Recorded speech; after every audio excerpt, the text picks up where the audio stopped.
El hundimiento de la casa Usher, de Edgar Allan Poe. Durante un día entero de otoño, oscuro, sombrío y silencioso, en que las nubes se cernían pesadas y opresoras en los cielos, había yo cruzado solo, a caballo, a través de una extensión singularmente monótona de campiña.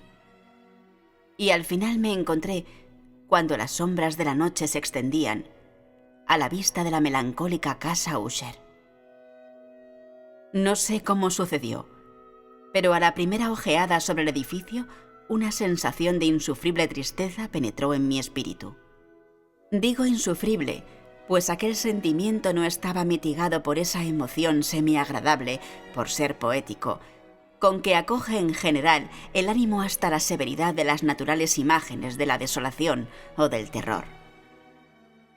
Contemplaba yo la escena ante mí, la simple casa, el simple paisaje característico de la posesión, los helados muros, las ventanas parecidas a ojos vacíos, algunos juncos alineados y unos cuantos troncos blancos y enfermizos, con una completa depresión de alma que no puede compararse apropiadamente entre las sensaciones terrestres más que con ese ensueño posterior del opiómano, con esa amarga vuelta a la vida diaria, a la atroz caída del velo.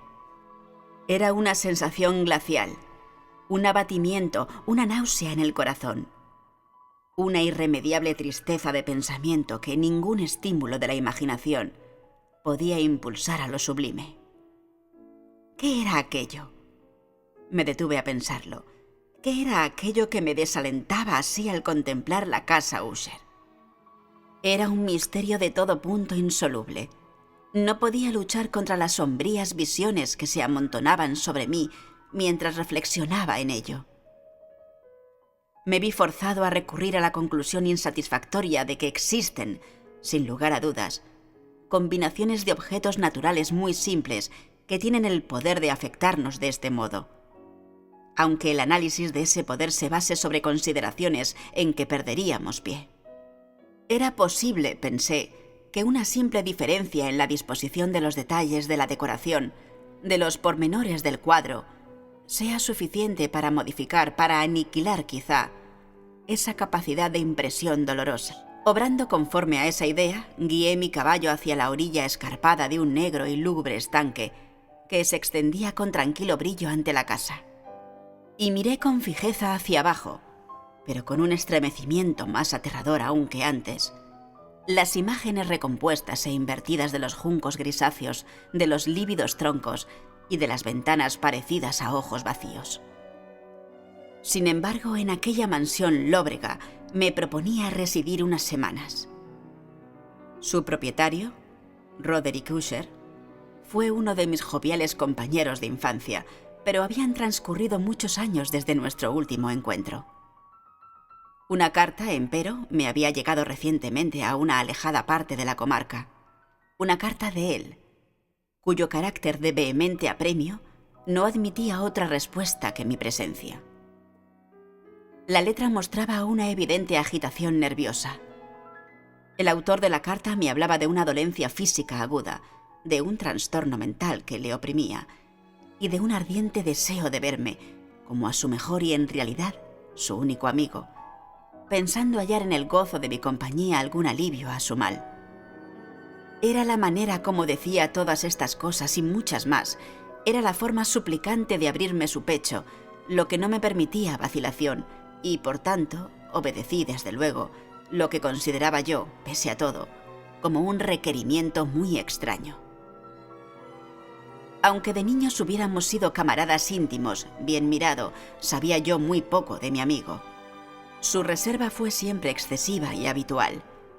Sabía, no obstante, que pertenecía a una familia muy antañona que se había distinguido desde tiempo inmemorial por una peculiar sensibilidad de temperamento, desplegada a través de los siglos en muchas obras de un arte elevado, y que se manifestaba desde antiguo en actos repetidos de una generosa, aunque recatada caridad, así como por una apasionada devoción a las dificultades, quizá más bien que a las bellezas ortodoxas y sin esfuerzos reconocibles de la ciencia musical. Tuve también noticia del hecho muy notable de que del tronco de la estirpe de los Usher por gloriosamente antiguo que fuese, no había brotado nunca en ninguna época rama duradera. En otras palabras, que la familia entera se había perpetuado siempre en línea directa, salvo en muy insignificantes y pasajeras excepciones. Semejante deficiencia, pensé, mientras revisaba en mi imaginación la perfecta concordancia de aquellas aserciones con el carácter proverbial de la raza, y mientras reflexionaba en la posible influencia que una de ellas podía haber ejercido en una larga serie de siglos sobre la otra, ¿era acaso aquella ausencia de rama colateral y de consiguiente transmisión directa de padre a hijo del patrimonio del nombre lo que había a la larga identificado tan bien a los dos, uniendo el título originario de la posesión a la arcaica y equívoca denominación de Casa Usher, denominación empleada por los lugareños y que parecía juntar en su espíritu la familia y la casa solariega? Ya he dicho que el único efecto de mi experiencia un tanto pueril, contemplar abajo el estanque, fue hacer más profunda aquella primera impresión. No puedo dudar que la conciencia de mi acrecida superstición, ¿por qué no definirla así?, sirvió para acelerar aquel crecimiento. Tal es, lo sabía desde larga fecha, la paradójica ley de todos los sentimientos basados en el terror. Y aquella fue tal vez la única razón que hizo, cuando mis ojos desde la imagen del estanque se alzaron hacia la casa misma, que brotase en mi mente una extraña visión, una visión tan ridícula, en verdad, que si hago mención de ella es para demostrar la viva fuerza de las sensaciones que me oprimían. Mi imaginación había trabajado tanto que creía realmente que en torno a la casa y la posesión entera flotaba una atmósfera peculiar, así como en las cercanías más inmediatas, una atmósfera que no tenía afinidad con el aire del cielo, sino que emanaba de los enfermizos árboles, de los muros grisáceos y del estanque silencioso. Un vapor pestilente y místico, opaco, pesado, apenas discernible, de tono plomizo. Sacudí de mi espíritu lo que no podía ser más que un sueño, y examiné más minuciosamente el aspecto real del edificio. Su principal característica parecía ser la de una excesiva antigüedad. La decoloración ocasionada por los siglos era grande. Menudos hongos se esparcían por toda la fachada, tapizándola con la fina trama de un tejido desde los tejados. Por cierto, que todo aquello no implicaba ningún deterioro extraordinario.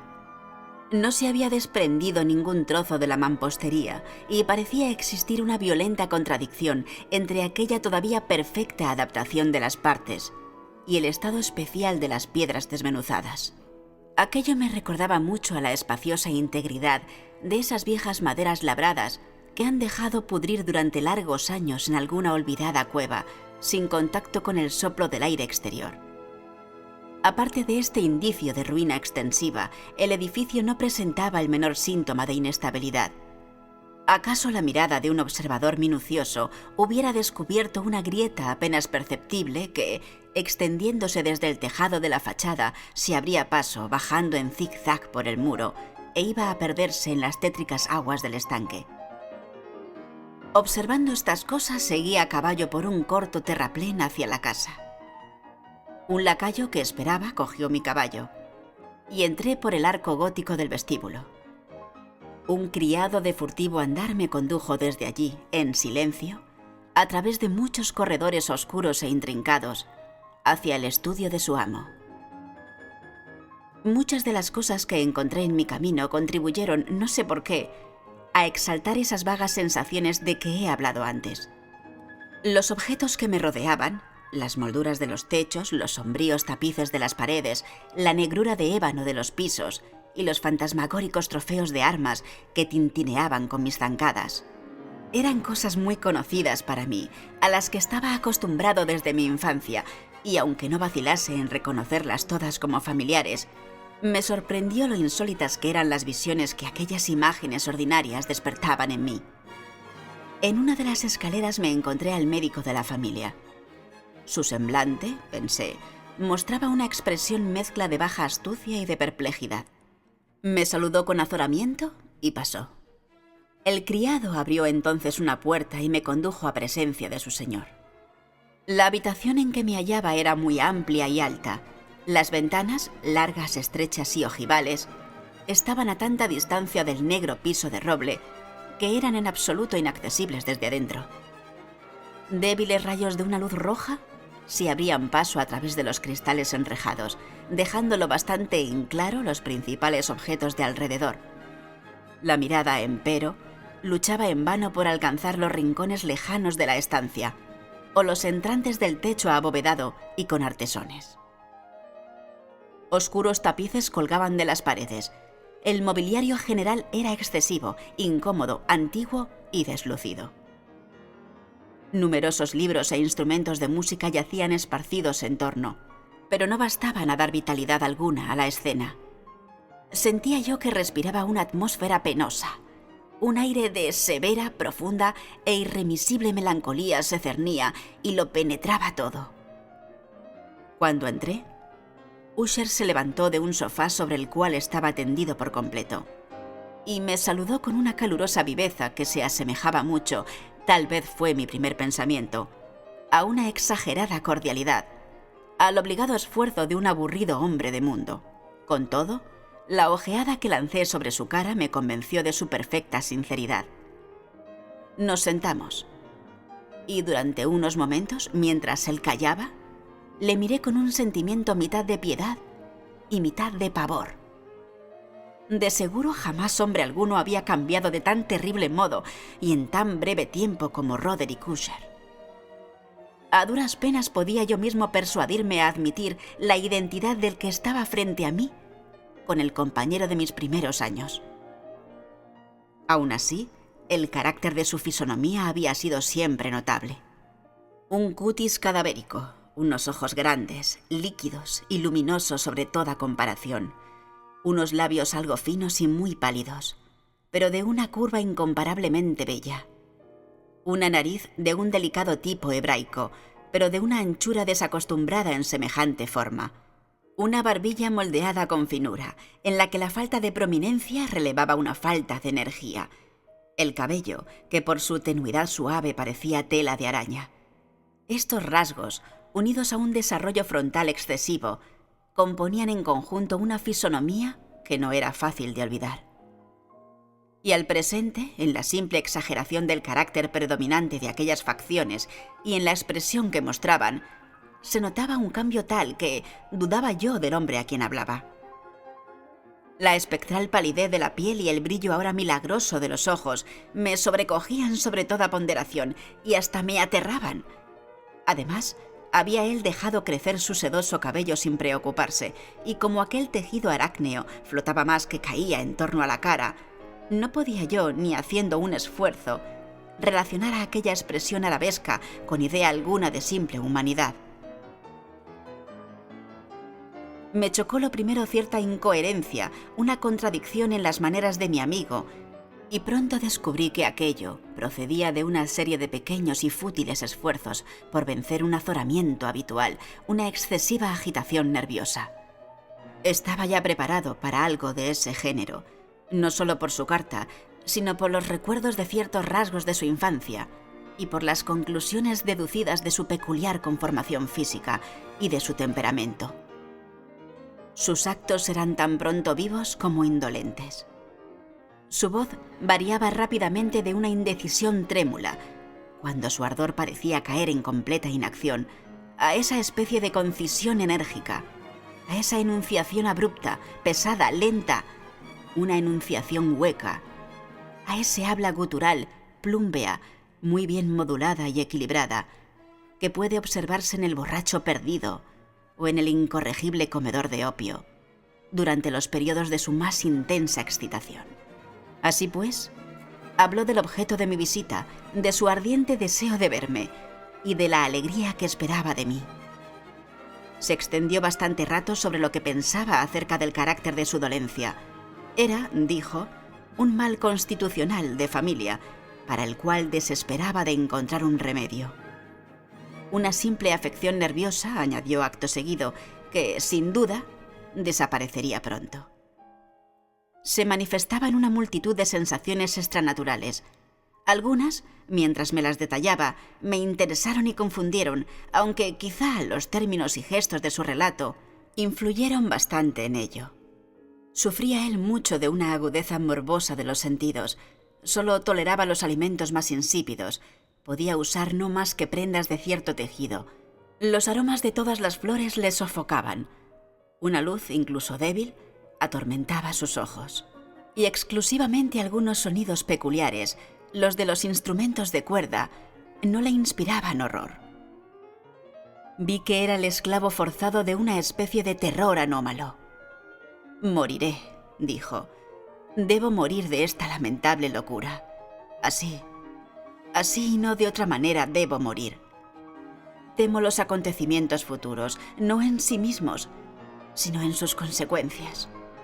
Tiemblo al pensamiento de cualquier cosa, del más trivial incidente que puede actuar sobre esta intolerable agitación de mi alma. Siento verdadera aversión al peligro, excepto en su efecto absoluto, el terror. En tal estado de excitación, en tal estado lamentable, presiento que antes o después llegará un momento en que han de abandonarme a la vez la vida y la razón, en alguna lucha con el horrendo fantasma, con el miedo». Supe también a intervalos, por insinuaciones interrumpidas y ambiguas, otra particularidad de su estado mental. Estaba él encadenado por ciertas impresiones supersticiosas, relativas a la mansión donde habitaba, de la que no se había atrevido a salir desde hacía muchos años, relativas a una influencia cuya supuesta fuerza expresaba en términos demasiado sombríos para ser repetidos aquí, una influencia que algunas particularidades en la simple forma y materia de su casa solariega habían, a costa de un largo sufrimiento, decía él, logrado sobre su espíritu un efecto que lo físico de los muros y de las torres grises y del oscuro estanque en que todo se reflejaba, había al final creado sobre lo moral de su existencia.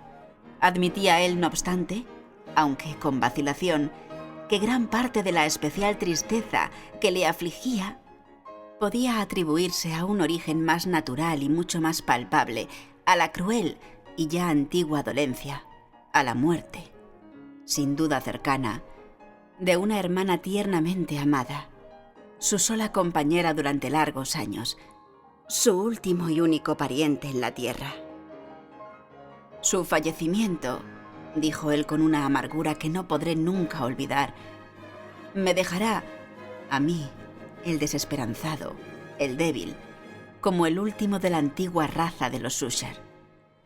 Mientras hablaba, Lady Madeleine, así se llamaba, pasó por la parte más distante de la habitación y, sin fijarse en mi presencia, desapareció. La miré con un enorme asombro no desprovisto de terror, y sin embargo, me pareció imposible darme cuenta de tales sentimientos. Una sensación de estupor me oprimía conforme mis ojos seguían sus pasos que se alejaban. Cuando al fin se cerró una puerta tras ella, mi mirada buscó instintivamente la cara de su hermano, pero él había hundido el rostro en sus manos, y solo pude observar que una palidez mayor que la habitual se había extendido sobre los descarnados dedos, a través de los cuales goteaban abundantes lágrimas apasionadas. La enfermedad de Lady Madeleine había desconcertado largo tiempo a sus médicos. Una apatía constante, un agotamiento gradual de su persona y frecuentes, aunque pasajeros, ataques de carácter cataléptico parcial, era el singular diagnóstico. Hasta entonces había ella soportado con firmeza la carga de su enfermedad, sin resignarse, por fin, a guardar cama. Pero al caer la tarde de mi llegada a la casa, sucumbió, como su hermano me dijo por la noche con una inexpresable agitación, al poder postrador del mal. Y supe que la mirada que yo le había dirigido sería, probablemente, la última. Que no vería ya nunca más a aquella dama, viva al menos. En varios días consecutivos no fue mencionado su nombre ni por Usher ni por mí. Y durante ese periodo hice grandes esfuerzos para aliviar la melancolía de mi amigo. Pintamos y leímos juntos, o si no, escuchaba yo, como un sueño, sus fogosas improvisaciones en su elocuente guitarra. Y así, A medida que una intimidad cada vez más estrecha me admitía con mayor franqueza en lo más recóndito de su alma, percibía yo más amargamente la inutilidad de todo esfuerzo para alegrar un espíritu cuya negrura, como una cualidad positiva que le fuese inherente, derramaba sobre todos los objetos del universo moral o físico una irradiación incesante de tristeza. Conservaré siempre el recuerdo de muchas horas solemnes que pasé solo con el dueño de la casa Usher. A pesar de todo, intentaría en balde expresar el carácter exacto de los estudios o de las ocupaciones en que me complicaba o cuyo camino me mostraba. Una idealidad ardiente, elevada, enfermiza, arrojaba su luz sulfúrea por doquiera. Sus largas improvisaciones fúnebres resonarán siempre en mis oídos. Entre otras cosas, recuerdo dolorosamente cierta singular perversión, amplificada, del aria impetuosa del último vals de Weber. En cuanto a las pinturas que incubaba su laboriosa fantasía, que llegaba trazo a trazo a una vaguedad que me hacía estremecer con mayor conmoción, pues temblaba sin saber por qué.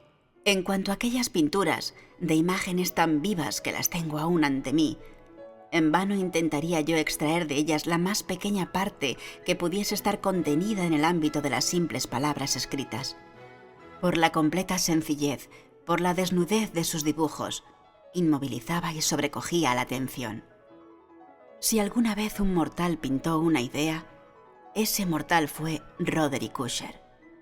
Para mí, al menos en las circunstancias que me rodeaban, de las puras abstracciones que el hipocondríaco se ingeniaba en lanzar sobre su lienzo, se alzaba un terror intenso, intolerable, cuya sombra no he sentido nunca en la contemplación de los sueños, sin duda refulgentes, aunque demasiado concretos, de Fuseli.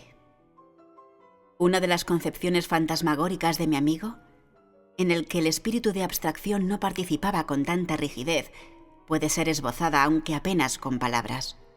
Era un cuadro que representaba el interior de una cueva o túnel intensamente largo y rectangular, de muros bajos, lisos, blancos y sin interrupción ni adorno. Ciertos detalles accesorios del dibujo servían para hacer comprender la idea de que aquella excavación estaba a una profundidad excesiva bajo la superficie de la tierra. No se veía ninguna salida a lo largo de su vasta extensión, ni se divisaba antorcha u otra fuente artificial de luz. Y sin embargo, una oleada de rayos intensos rodaba de parte a parte, bañándolo todo en un lívido e inadecuado esplendor. Acabo de hablar de ese estado morboso del nervio auditivo que hacía toda música intolerable para el paciente, excepto ciertos efectos de los instrumentos de cuerda. Eran quizá los límites estrechos en los cuales se había confinado él mismo al tocar la guitarra los que habían dado en gran parte aquel carácter fantástico a sus interpretaciones. Pero en cuanto a la férvida facilidad de sus impromptus, no podía uno darse cuenta así. Tenían que ser, y lo eran, en las notas lo mismo que en las palabras de sus fogosas fantasías, pues él las acompañaba a menudo con improvisaciones verbales rimadas, el resultado de ese intenso recogimiento, de esa concentración mental a los que he aludido antes y que se observan solo en los momentos especiales de la más alta excitación artificial. Recuerdo bien las palabras de una de aquellas rapsodias. Me impresionó acaso más fuertemente cuando él me la dio, porque bajo su sentido interior o místico me pareció percibir por primera vez que Usher tenía plena conciencia de su estado, que sentía cómo su sublime razón se tambaleaba sobre su trono. Aquellos versos titulados El Palacio Hechizado eran poco más o menos, si no al pie de la letra, los siguientes. En el más verde de nuestros valles, habitado por los ángeles buenos, antaño un bello y majestuoso palacio, un radiante palacio alzaba su frente. En los dominios del rey Pensamiento, allí se elevaba. Jamás un serafín desplegó el ala sobre un edificio la mitad de bello. Banderas amarillas, gloriosas, doradas, sobre su remate flotaban y ondeaban. Todo esto sucedía hace mucho, muchísimo tiempo. Y a cada suave brisa que retozaba en aquellos gratos días, A lo largo de los muros pálidos y empenachados se elevaba un aroma alado. Los que vagaban por ese alegre valle a través de 2 ventanas iluminadas veían espíritus moviéndose musicalmente, a los sones de un laúd bien templado, en torno a un trono donde, sentado, porfirogénito, con un Fausto digno de su gloria, aparecía el señor del reino. Y refulgente de perlas y rubíes era la puerta del bello palacio, por la que salía a oleadas, a oleadas, a oleadas, y centelleaba sin cesar. Una turba de ecos cuya grata misión era solo cantar, con voces de magnífica belleza, el talento y el saber de su rey. Pero seres malvados, con ropajes de luto, asaltaron la elevada posición del monarca. ¡Ah, lloremos, pues nunca el alba despuntará sobre él, el desolado! Y en torno a su mansión, la gloria que rojeaba y florecía es solo una historia oscuramente recordada de las viejas edades sepultadas. Y ahora los viajeros en ese valle, a través de las ventanas rojizas, ven amplias formas moviéndose fantásticamente en una desacorde melodía. Mientras, cual un rápido y horrible río, a través de la pálida puerta, una horrenda turba se precipita eternamente, riendo, mas sin sonreír nunca más.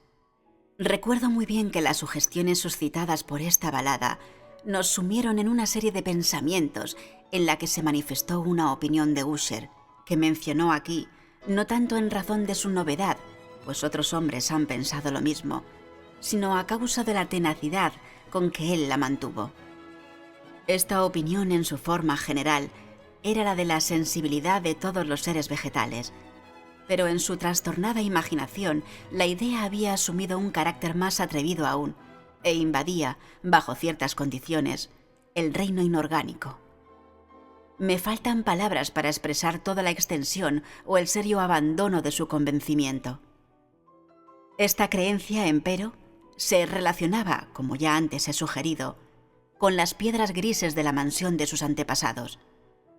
Aquí las condiciones de la sensibilidad estaban cumplidas, según él imaginaba, por el método de colocación de aquellas piedras, por su disposición, así como por los numerosos hongos que las cubrían y los árboles enfermizos que se alzaban alrededor, pero sobre todo por la inmutabilidad de aquella disposición y por su desdoblamiento en las quietas aguas del estanque. La prueba de aquella sensibilidad, estaba, decía él, y yo le oía hablar sobresaltado, en la gradual pero evidente condensación por encima de las aguas y alrededor de los muros de una atmósfera que les era propia. El resultado se descubría, añadía él, en aquella influencia muda, aunque importuna y terrible, que desde hacía siglos había moldeado los destinos de su familia y que le hacía a él tal como le veía yo ahora, tal como era. Semejantes opiniones no necesitan comentarios, y no los haré. Nuestros libros, los libros que desde hacía años formaban una parte no pequeña de la existencia espiritual del enfermo, estaban, como puede suponerse, de estricto acuerdo con aquel carácter fantasmal.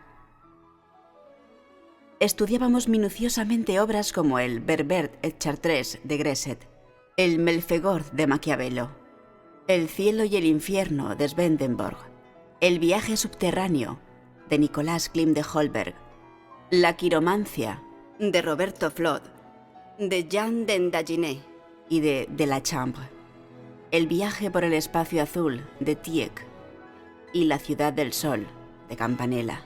Uno de sus volúmenes favoritos era una pequeña edición in octavo del Directorium Inquisitorium por el dominico Eymeric de Giron, y había pasajes en Pomponius Mela acerca de los antiguos sátiros africanos o egipanes, sobre los cuales Usher soñaba durante horas enteras. Su principal delicia, con todo, la encontraba en la lectura atenta de un raro y curioso libro gótico, in quarto, el manual de una iglesia olvidada, Las Vigiliae Mortuorum Secundum Corum Ecclesiae Maguntine. Pensaba a mi pesar en el extraño ritual de aquel libro, y en su probable influencia sobre el hipocondríaco, cuando una noche, habiéndome informado bruscamente de que Lady Madeleine ya no existía, anunció su intención de conservar el cuerpo durante una quincena, antes de su enterramiento final, en una de las numerosas criptas situadas bajo los gruesos muros del edificio. La razón profana que daba sobre aquella singular manera de proceder era de esas que no me sentía yo con libertad para discutir.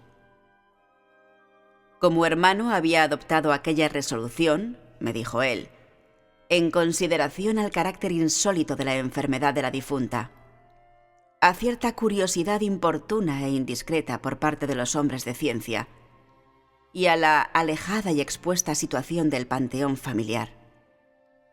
Confieso que cuando recordé el siniestro semblante del hombre con quien me había encontrado en la escalera el día de mi llegada a la casa, no sentí deseo de oponerme a lo que consideraba todo lo más como una precaución inocente, pero muy natural. A ruegos de Usher le ayudé personalmente en los preparativos de aquel entierro temporal. Pusimos el cuerpo en el féretro y entre los dos lo transportamos a su lugar de reposo. La cripta en la que lo dejamos y que estaba cerrada hacía tanto tiempo que nuestras antorchas, semiacabadas en aquella atmósfera sofocante, no nos permitían ninguna investigación. Era pequeña, húmeda y no dejaba penetrar la luz.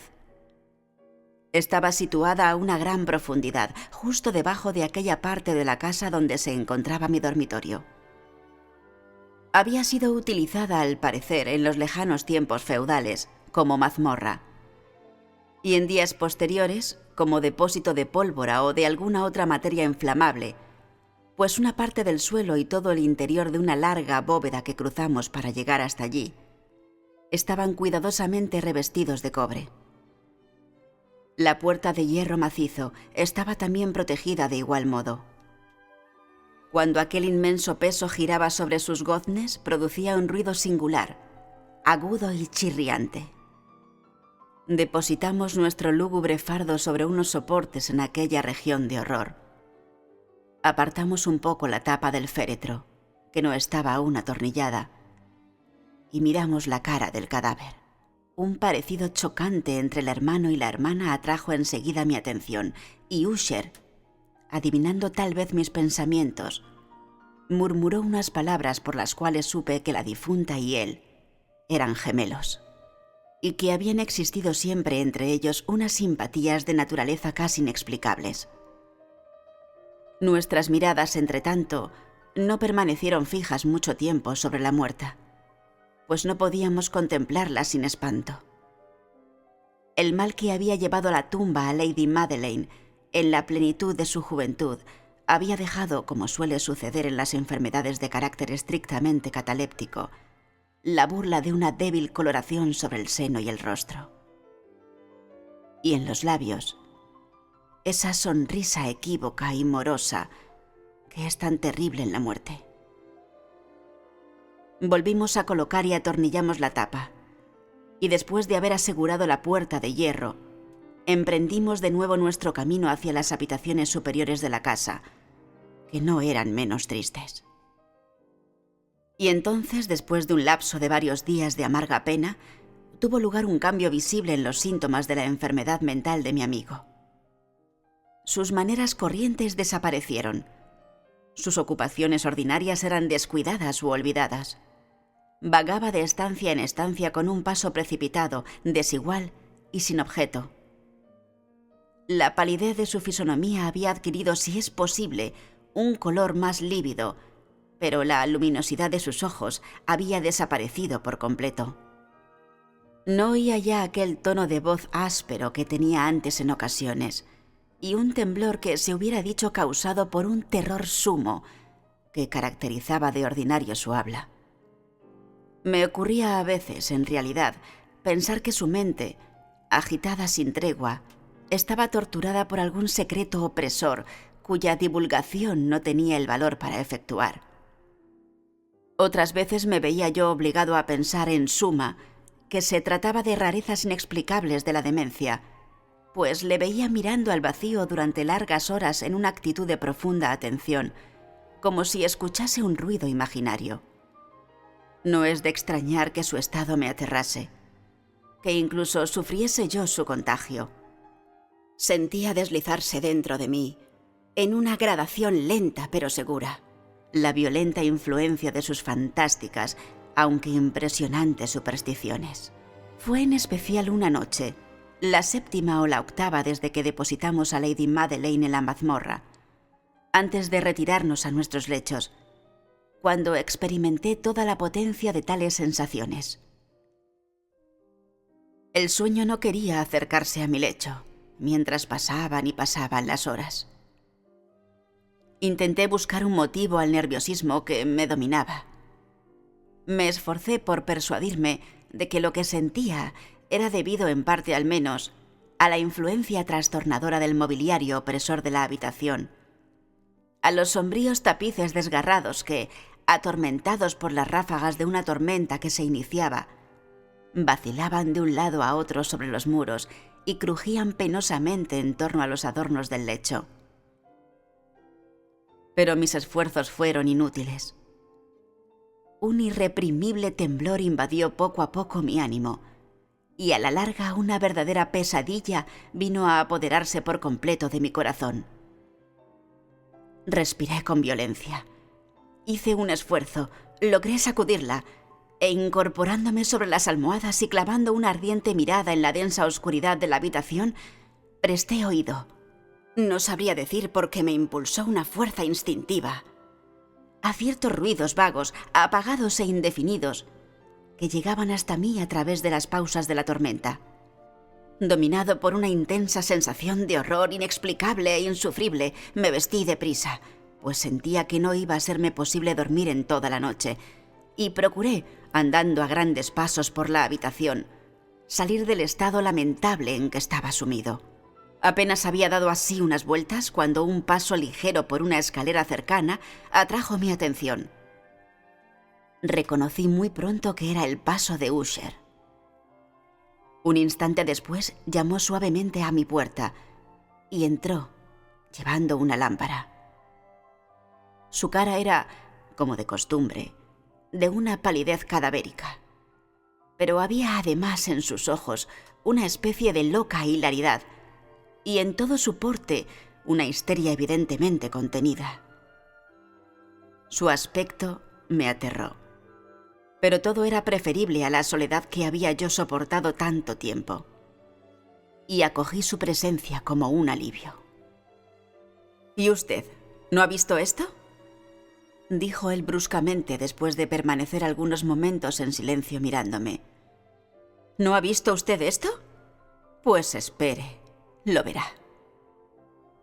Mientras hablaba así, y habiendo resguardado cuidadosamente su lámpara, se precipitó hacia una de las ventanas y la abrió de par en par a la tormenta. La impetuosa furia de la ráfaga nos levantó casi del suelo. Era en verdad una noche tempestuosa, pero espantosamente bella, de una rareza singular en su terror y en su belleza. Un remolino había concentrado su fuerza en nuestra proximidad, pues había cambios frecuentes y violentos en la dirección del viento. Y la excesiva densidad de las nubes, tan bajas que pasaban sobre las tordillas de la casa, no nos impedía apreciar la viva velocidad con la cual acudían unas contra otras, desde todos los puntos, en vez de perderse a distancia. Digo que su excesiva densidad no nos impedía percibir aquello, y aún así, no divisábamos ni la luna ni las estrellas, ni relámpago alguno proyectaba su resplandor. Pero las superficies inferiores de aquellas vastas masas de agitado vapor, lo mismo que todos los objetos terrestres muy cerca alrededor nuestro, reflejaban la claridad sobrenatural de una emanación gaseosa que se cernía sobre la casa y la envolvía en una mortaja luminosa y bien visible. «No debe usted, no contemplará usted esto», dije temblando a Usher, y le llevé con suave violencia desde la ventana a una silla. «Esas apariciones que le trastornan son simples fenómenos eléctricos, nada raros. O puede que tengan su horrible origen en los fétidos miasmas del estanque. Cerremos esta ventana. El aire es helado y peligroso para su organismo. Aquí tiene usted una de sus novelas favoritas. Leeré y usted escuchará. Y así pasaremos esta terrible noche juntos. El antiguo volumen que había yo cogido era el Mad Trist, de Sir Lancelot Canning. Pero lo había llamado el libro favorito de Usher por triste chanza, pues en verdad, con su tosca y pobre prolijidad, poco atractivo podía ofrecer para la elevada y espiritual idealidad de mi amigo. Era, sin embargo, el único libro que tenía inmediatamente a mano, y me entregué a la vaga esperanza de que la excitación que agitaba al hipocondríaco podría hallar alivio, pues la historia de los trastornos mentales está llena de anomalías semejantes, hasta en la exageración de las locuras que iba yo a leerle. A juzgar por el gesto de predominante y ardiente interés con que escuchaba o aparentaba escuchar las frases de la narración, hubiese podido congratularme del éxito de mi propósito. Había llegado a esa parte tan conocida de la historia, en que Ethelredo, el héroe del Trist, habiendo intentado en vano penetrar pacíficamente en la morada del ermitaño, se decide a entrar por la fuerza.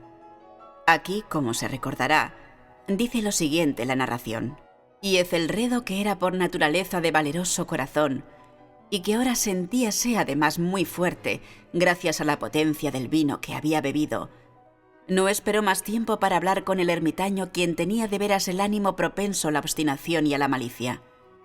Pero sintiendo la lluvia sobre sus hombros y temiendo el desencadenamiento de la tempestad, levantó su maza y con unos golpes abrió pronto un camino a través de las tablas de la puerta, a su mano enguantada de hierro, y entonces, tirando con ella vigorosamente hacia sí, hizo crujir, hundirse y saltar todo en pedazos, de tal modo que el ruido de la madera seca y sonando a hueco repercutió de una parte a otra de la selva. Al final de esta frase me estremecí e hice una pausa, pues me había parecido, aunque pensé enseguida que mi excitada imaginación me engañaba, que de una parte muy alejada de la mansión llegaba confuso a mis oídos un ruido que se hubiera dicho, a causa de su exacta semejanza de tono, el eco, pero sofocado y sordo, de aquel ruido real de crujido y de arrancamiento descrito con tanto detalle por Sir Lancelot. Era sin duda la única coincidencia lo que había atraído tan solo mi atención, pues entre el golpeteo de las hojas de las ventanas y los ruidos mezclados de la tempestad creciente, el sonido en sí mismo no tenía, de seguro, nada que pudiera intrigarme o turbarme. Continué la narración. Pero el buen campeón Ethelredo, franqueando entonces la puerta, se sintió dolorosamente furioso y asombrado al no percibir rastro alguno del malicioso ermitaño, sino en su lugar un dragón de una apariencia fenomenal y escamosa, con una lengua de fuego y que estaba de centinela ante un palacio de oro con el suelo de plata, y sobre el muro aparecía colgado un escudo brillante de bronce, con esta leyenda encima: el que entre aquí, vencedor será. El que mate al dragón, el escudo ganará. Ethelredo levantó su maza y golpeó sobre la cabeza del dragón, que cayó ante él y exhaló su aliento pestilente con un ruido tan horrendo, áspero y penetrante a la vez, que Ethelredo tuvo que taparse los oídos con las manos para resistir aquel terrible estruendo, como no lo había él oído nunca antes. Aquí hice de súbito una nueva pausa, y ahora con una sensación de violento asombro, pues no cabía duda de que había yo oído esta vez, érame imposible decir de qué dirección venía, un ruido débil y como lejano, pero áspero, prolongado, singularmente agudo y chirriante, la contrapartida exacta del rito sobrenatural del dragón descrito por el novelista, y tal cual mi imaginación se lo había ya figurado. Oprimido, como lo estaba, sin duda por aquella segunda y muy extraordinaria coincidencia, por mil sensaciones contradictorias, entre las cuales predominaban un asombro y un terror extremos, conservé empero la suficiente presencia de ánimo para tener cuidado de no excitar con una observación cualquiera la sensibilidad nerviosa de mi compañero. No estaba seguro en absoluto de que él hubiera notado los ruidos en cuestión, siquiera. A no dudar, una extraña alteración habíase manifestado desde hacía unos minutos en su actitud. De su posición primera enfrente de mí, había él hecho girar gradualmente su silla de modo a encontrarse sentado con la cara vuelta hacia la puerta de la habitación. Así, solo podía yo ver parte de sus rasgos, aunque noté que sus labios temblaban como si dejasen escapar un murmullo inaudible. Su cabeza estaba caída sobre su pecho y, no obstante, yo sabía que no estaba dormido, pues el ojo que entreveía de perfil permanecía abierto y fijo. Además, el movimiento de su cuerpo contradecía también aquella idea, pues se balanceaba con suave, pero constante y uniforme oscilación. Noté desde luego todo eso y reanudé el relato de Sir Lancelot, que continuaba así. Y ahora el campeón, habiendo escapado de la terrible furia del dragón y recordando el escudo de bronce y que el encantamiento que sobre él pesaba estaba roto, apartó la masa muerta de delante de su camino y avanzó valientemente por el suelo de plata del castillo, hacia el sitio del muro de donde colgaba el escudo, el cual, en verdad, no esperó a que estuviese él muy cerca, sino que cayó a sus pies sobre el pavimento de plata, con un pesado y terrible ruido. Apenas habían pasado entre mis labios estas últimas sílabas, y como si en realidad hubiera caído en aquel momento un escudo de bronce pesadamente sobre un suelo de plata, oí el eco claro, profundo, metálico, resonante, si bien sordo en apariencia. Excitado a más no poder, salté sobre mis pies, en tanto que Usher no había interrumpido su balanceo acompasado. Sus ojos estaban fijos ante sí, y toda su fisonomía contraída por una pétrea rigidez. Pero cuando puse la mano sobre su hombro, un fuerte estremecimiento recorrió todo su ser. Una débil sonrisa tembló sobre sus labios, y vi que hablaba con un murmullo apagado, rápido y balbuciente, como si no se diera cuenta de mi presencia. Inclinándome sobre él, absorbí al fin el horrendo significado de sus palabras. ¿No oye usted? Sí, yo oigo y he oído. Durante mucho, mucho tiempo, muchos minutos, muchas horas, muchos días he oído, pero no me atrevía. Oh, piedad para mí, mísero desdichado que soy. No me atrevía a hablar. La hemos metido viva en la tumba. No le he dicho que mis sentidos están agudizados. Le digo ahora que he oído sus primeros débiles movimientos dentro del ataúd. Los he oído hace muchos, muchos días y sin embargo no me atreví a hablar. Y ahora esta noche es el redo. La puerta del ermitaño rota. El grito de muerte del dragón y el estruendo del escudo. Diga usted mejor el arrancamiento de su féretro y el chirrido de los goznes de hierro de su prisión y su lucha dentro de la bóveda de cobre. Oh, ¿a dónde huir? ¿No estará ella aquí enseguida? ¿No va a aparecer para reprocharme mi precipitación? ¿No he oído su paso en la escalera? ¿No percibo el pesado y horrible latir de su corazón? ¡Insensato! Y en ese momento se alzó furiosamente de puntillas y aulló sus sílabas como si en aquel esfuerzo exhalase su alma. ¡Insensato! Le digo a usted que ella está ahora detrás de la puerta. En el mismo instante, como si la energía sobrehumana de sus palabras hubiese adquirido la potencia de un hechizo, las grandes y antiguas hojas que él señalaba entreabrieron pausadamente sus pesadas mandíbulas de ébano. Era aquello obra de una furiosa ráfaga, pero en el marco de aquella puerta estaba entonces la alta y amortajada figura de Lady Madeline de Usher. Había sangre sobre su blanco ropaje, y toda su demacrada persona mostraba las señales evidentes de una enconada lucha. Durante un momento permaneció trémula y vacilante sobre el umbral. Luego, con un grito apagado y quejumbroso, cayó a plomo hacia adelante sobre su hermano, y en su violenta y ahora definitiva agonía le arrastró al suelo, ya cadáver, y víctima de sus terrores anticipados. Huí de aquella habitación y de aquella mansión horrorizado. La tempestad se desencadenaba aún en toda su furia cuando franqueé la vieja calzada. De pronto, una luz intensa se proyectó sobre el camino y me volví para ver dónde podía brotar claridad tan singular, pues solo tenía a mi espalda la vasta mansión y sus sombras. La irradiación provenía de la luna llena, que se ponía entre un rojo de sangre y que ahora brillaba con viveza a través de aquella grieta antes apenas visible y que, como ya he dicho al principio, se extendía zigzagueando desde el tejado del edificio hasta la base.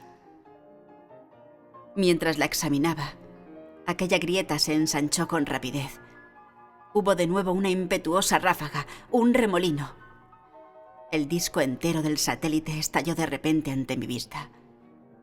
Mi cerebro se alteró cuando vi los pesados muros desplomarse, partidos en dos. Resonó un largo y tumultuoso estruendo, como la voz de 1000 cataratas, y el estanque profundo y fétido, situado a mis pies, se cerró tétrica y silenciosamente sobre los restos de la casa Usher.